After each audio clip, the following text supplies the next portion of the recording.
श्री शिवाय नमस्तुभ्यम। हर महीने के शुक्ल और कृष्ण पक्ष की त्रयोदशी तिथि के दिन प्रदोष व्रत रखा जाता है। और जब प्रदोष व्रत मंगलवार के दिन पड़ता है तो यह भौम प्रदोष या मंगल प्रदोष कहलाता है।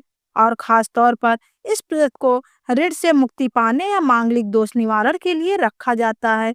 आइए जानते हैं इस बार मार्गशीर्ष मास के शुक्ल पक्ष में और दिसंबर के महीने में पड़ने वाला प्रदोष व्रत कब है। इस बार त्रयोदशी तिथि 2 दिसंबर मंगलवार दोपहर 3:58 से प्रारंभ हो रही है और त्रयोदशी तिथि का समापन 3 दिसंबर बुधवार को दोपहर 12:25 पर। जब भी त्रयोदशी तिथि 2 दिन पड़ती है तो उस तिथि में व्रत रखना चाहिए, जिस तिथि में त्रयोदशी तिथि के साथ साथ प्रदोष काल का समय भी प्राप्त हो। और हमें प्रदोष काल का समय इस बार 2 दिसंबर मंगलवार को प्राप्त होगा, इसीलिए केवल 2 दिसंबर मंगलवार के दिन ही प्रदोष व्रत रखा जाएगा, जो कि भौम प्रदोष व्रत होगा।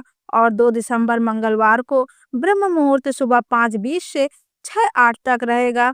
सूर्योदय होगा सुबह 6:56 पर, सूर्यास्त होगा 5:36 पर। प्रातःकाल पूजा सुबह 5:36 से 6:57 तक कर सकते हैं। शिववास योग भी बन रहा है, जो कि कैलाश पर दोपहर 3:57 तक रहेगा। इस दिन अभिजीत मुहूर्त सुबह 11:54 से दोपहर 12:37 तक रहेगा और राहु काल दोपहर 3 से 4:30 तक रहेगा। आइए जानते हैं प्रदोष काल के समय के बारे में, क्योंकि प्रदोष व्रत के मुख्य पूजा प्रदोष काल में ही की जाती है। और इस दिन प्रदोष काल का समय 4:51 से 6:21 तक रहेगा। प्रदोष व्रत के दिन व्रत रखकर मंगल देव के 21 या 108 नामों का पाठ करने से ऋण से जातक को जल्दी छुटकारा मिल सकता है।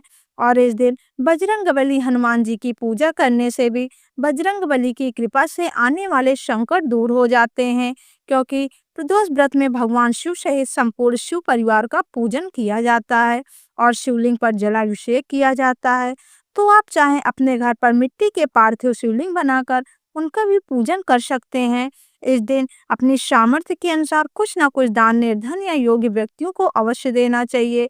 साथ ही प्रदोष व्रत में जहाँ तक हो सके नमक का इस्तेमाल करने से बचना चाहिए।